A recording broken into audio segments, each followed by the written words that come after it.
Good morning, beautiful people. Welcome to my channel. Thank you for your likes, shares, and subscribes. I'm going to do a mini series. I'll have to do it in many parts, and this one is about the principle of exaltation and debilitation. You go to these traditional Vedic astrologers, and they'll just mind blow you out with these concepts. I'm trying to demystify it a little bit, simplify it a little bit, probably. And my hope is towards the end of these sessions, if you're coming across this video midway, then watch the rest of them also, because we have to cover about 7 planets and all the 12 ascendants. So it's going to take a little time, and I'm breaking it up into parts, number of parts, how many parts that takes, so that it's not too exhausting to digest the concepts.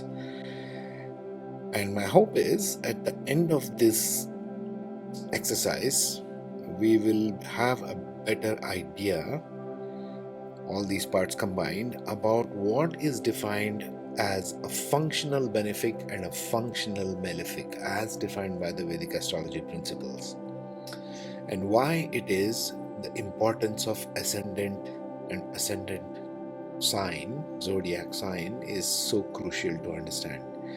Because each one of us has a limited perspective depending on what ascendant we are, and we tend to look at the world and everything around us that way. So I had a download which I am translating into all these slides, which is very interesting, because I'll try to personify the planet as if the planet walks into a room or walks into a bar. Sun walks into a bar and sees what around, like a public place, like a bar or a restaurant or a party. So I'm trying to personify the planets for ease of understanding. Okay, how the perception varies, and therefore what it translates to each and every one of the 12 ascendants. This is just so that you get a good understanding and a grasp of what is the limited perception of every ascendant and how it plays out from houses 1 to 12 in each of the ascendant chart, and why it is so. And it's not necessarily all the time bad and good. That's a very limited way of perceiving the world, as you know. So let's get right into it, and I'll stick the same video in every one of them so that whichever one you come across, see the rest of them. Okay, take care, be safe. So now let's talk about Mercury in this one. Mercury is what? First of all, it's our intellectual power, it's our creative intelligence, it's our logic, reasoning, analysis, understanding, intellectual capacity, as the mind with the brain. Okay, that part of us which helps us analyze things and understand things.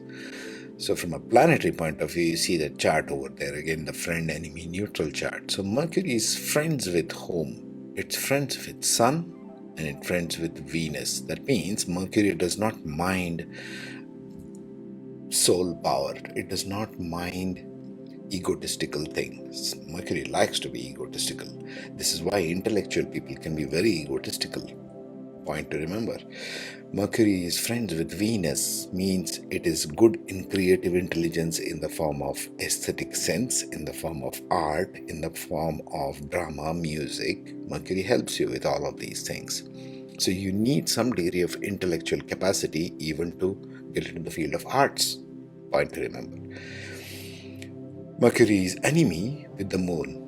Why would Mercury be enemy with the moon? Mercury is the intellectual knowledge. Moon is emotional content. So this should give us an idea about the polarization of personalities. At best, what does Vedic astrology give us? It gives us this knowledge of polarization of how we perceive things in duality. Remember, the soul does not have polarization. Embodied soul in the body has, in this dimension. So Mercury is inimical to the moon, which means what? Mercury does not like emotional stuff. He wants only intellectual stuff. This is why you might find intellectual people not particularly fond of all emotional fuzzy stuff, right? Fluffy stuff. And Mercury is neutral to Mars, Jupiter and Saturn, which means what? Mercury does not mind action. Mercury does not mind wisdom, knowledge. It does not mind working. It does not mind it. It's neutral towards it. So now when Mercury walks into a room, let's personify Mercury. Mercury walks into the room, or the bar if you wish, and says, I like that woman who's confident and leader-like, which is Sun. I like that guy who seems sensitive and artistic. Venus. I don't like that man who's too emotional about everything. Moon. Remember, I have reversed the genders and stereotypes. Mercury also says, I do not mind those women who are wise. Jupiter. Serious types. Saturn. Or those who are macho women. Mars. She does not mind all of that. Now let us see how this plays out in the two governing ascendants, which will play out most strongly. Which are the two rulers? Which are the two zodiac signs where Mercury rules in the ascendant? Gemini, which is the air sign, and Virgo, which is the earth sign. So it's similar to the Venus, which we did in the previous video. Venus also has two parts. One is Taurus, is the air sign, and Libra, which is the air sign. Taurus, which is the earth, Libra, which is the air. So even Mercury has this earth and air duality to it. So let's get into that ascendant and see how it plays out in the various houses of these two ascendants. So let's see what happens with Mercury in the ascendant in Gemini. So what happens here? Mercury, when it rules the ascendant in Gemini, it's an air sign as indicated with those swirls there. That's the air sign.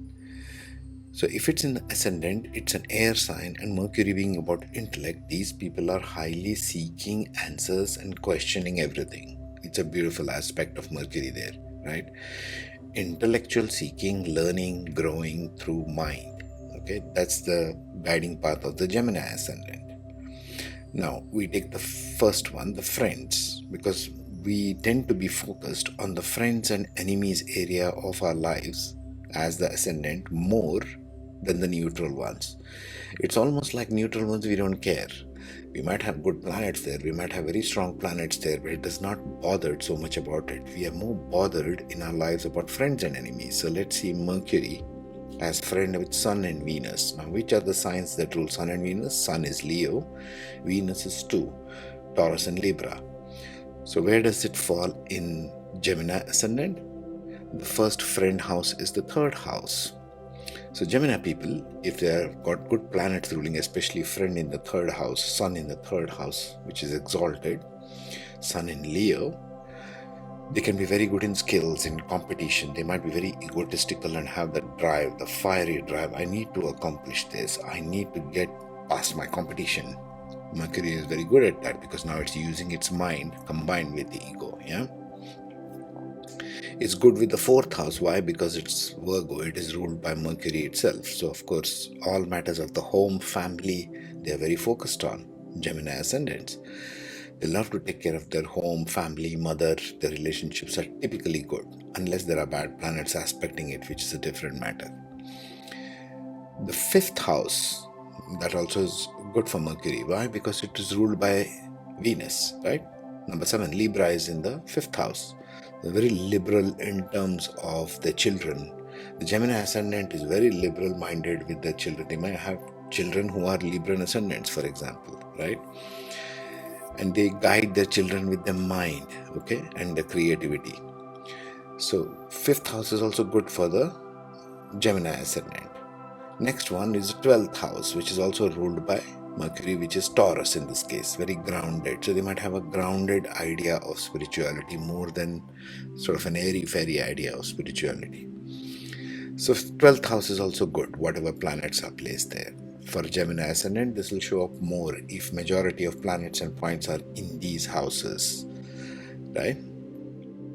Now let's see how it plays out in the next one, the Virgo ascendant, house number 6. Now Mercury as Virgo in the ascendant, the 6th house is all about grounding because Virgo is an earth sign. So in the 6th house or ascendant as Virgo, Mercury looks for grounding, looks for practical stuff. Virgo people are very, very practical in nature. They are very earthly in nature. So when intellect looks for practicality, it will look for practical things of life. They are focused on material aspects of life.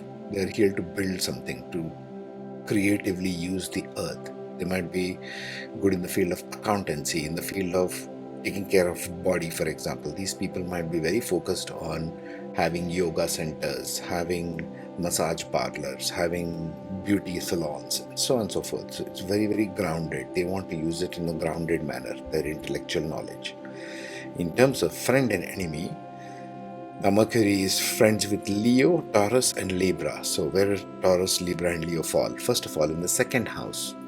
So they're very good with they might find themselves having very good elder siblings, because second house stands for elder siblings. They might have very good relationship with their family, immediate family, home and family, or the created family after they get married and have children and so on and so forth. So second house is good for the Virgo. They will be focused on those matters. Also the money that you earn, because Virgo, remember, is very earthly sign. It's very focused on the money aspect. Yeah. Next friendly sign is the ninth house. They are very interested in higher knowledge, philosophy, wisdom, and so on. Why? Because Taurus governs the ninth house, but in a very grounded way. In the sense, the Virgo will look at this Mercury in Virgo will look at wisdom as in, how can I use this stuff? You're giving me all this knowledge, and that's okay, but how do I use it in my real life? How do I implement this stuff? How do I make more money with this kind of a thing? See, the attitude of Virgo Ascendant is all about, how do I find practical meanings in my personal life with this knowledge? That's the way it looks at it. So even though we may consider ninth house as the house of wisdom, higher learning, spirituality, further studies, etc., you must think how each ascendant views it. It's different. It's always different. 10th house is also ruled by Gemini. So obviously it's Mercury's own sign, so it is friends with it. So Virgo is very focused on career, the matters of career, the matters of what am I achieving in this world? Is it meaningful to me? It has to make a grounded meaning to Virgo Ascendant. Yeah, that's what it looks for. And last one, the fifth sign of Leo falls in the 12th house for the Virgo Ascendant. So they are also interested in matters of spirituality. They want to give things, they want to donate things to charity, for example. They're more inclined towards all this stuff. All the money that they are making from the second house and all the wisdom that they are gaining and all the career that they're having, Virgo is more inclined, at least in later stages of life, at least with some degree of spirituality. You need to have some consciousness with these things. They will be able to give more back to the world also, because they love to do that. The enemy house is Cancer, of course. So Virgo Ascendant has a little bit of difficulty with social media, with presence in social media circles, with gains from the external world. So they have challenges in that area, even if Sun is present there. Even if Moon is present there, right? Moon is ruler of that 11th house. Even if it is present, it will have an emotional content towards that gains, but it will not do very well. Challenges, little challenges through life. You all have little challenges through life, yes? So this, my dear friends, is Virgo and Gemini. Think in terms of polarization of air and earth with respect to intellect. If I'm using my intellect only for intellectual knowledge, that's Gemini. If I'm using my intellect and my brain for making things in life, practical, money, earning, property, real estate, all these real things of like paying bills, that becomes Virgo. Think of these Mercury polarizations this way. Then you'll get a general picture of what your chart is like. Next, let's talk about Jupiter in the next video. Meanwhile, take care and be safe.